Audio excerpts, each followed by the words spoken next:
ચલો આજે ભોજન કોના તરફથી છે? ધ્રુવ પટેલ.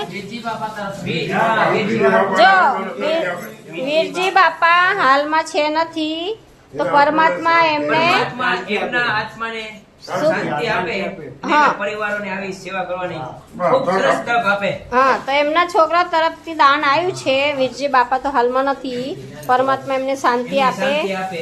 પણ એમના છોકરાએ જે આપણે દાન આપ્યું છે એમને ફળે. બરાબર. અમારા દિવ્યાંકો ભાઈ જમવા બેઠા છે. અમારા વીરજી બાપુના ઘરનું જ ભોજન આવ્યું છે, તો દાન આપ્યું છે એ લોકોએ. બરાબર.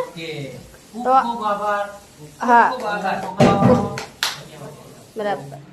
અને ગમે ત્યારે આપણે પ્રોગ્રામ રાખીશું ને તો એમનો સન્માન કરીશું, બોલાવીશું એ લોકોને.